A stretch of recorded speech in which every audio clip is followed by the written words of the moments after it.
We begin with breaking news as Kilmar Abrego Garcia will remain in federal custody for at least a few more days. Well, this is to work out concerns from his defense team on what happens once he's transferred over to ICE agents.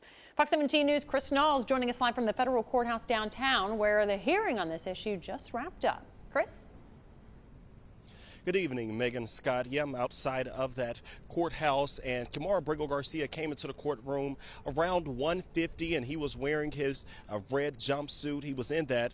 However, he looked noticeably at ease compared to all of the other hearings. He didn't seem as tense and as worried as he did before. His brother and his wife were also present in that courtroom. However, things did not go as expected, and now they're pretty much on hold again for the next couple of days. Kilmar Abrego's defense team wants ground rules in place for what happens when ICE takes him.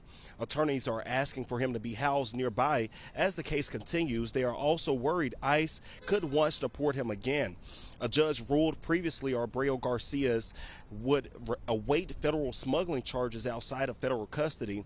The judge said this was because he was denied due process before the Trump administration deported him to a prison in El Salvador.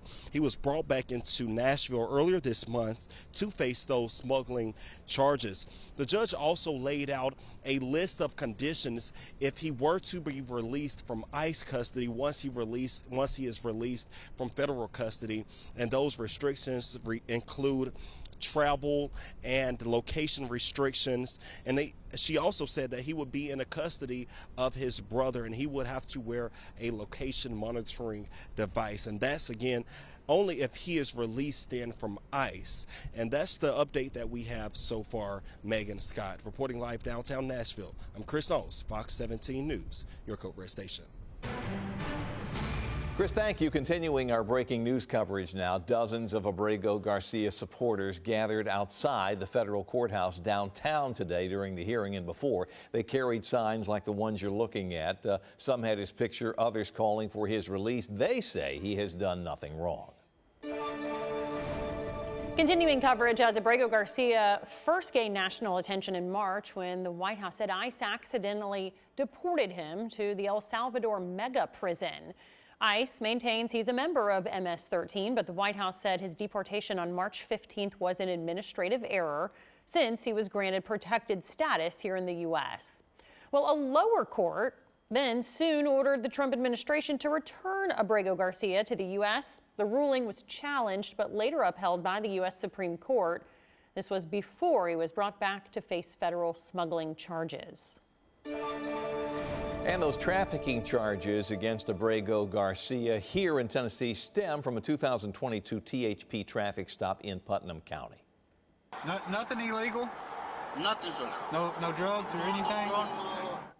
That's him interacting with a state trooper that pulled him over near Cookeville. At that time, he admitted to driving through several other states before he got here with a car full of men. The body camera video here shows troopers talking with him about a lack of luggage. He said they were construction workers, no tools either. And there's suspicion at the time that this was somehow part of a trafficking operation. Troopers say they reached out to federal ICE agents, but at the time they say there was no follow-up. In Connect to Congress, Representative John Rose taking this personally as the Abrego Garcia traffic stop happened in the district that he represents. He calls it shameful that Democrats are advocating for a dangerous man to be released back into society with full American citizen rights. He says now is the opportunity for America to use this case as a worldwide example that dangerous illegal immigrants will not be tolerated in this country. He needs to be brought to justice. And that may happen in the, with him, end up with him being incarcerated in the United States for a period of time. But ultimately, he should be, removed from the country. And I think that will then send a strong signal to other illegals who've come here, breaking our laws, and then after coming here, engage in criminal activity. We can't tolerate that. The president's promised to stop that. Representative Rose also cited statistics claiming in the month of May under President Trump, the catch and release system ended, reporting there were no illegals released back into the country.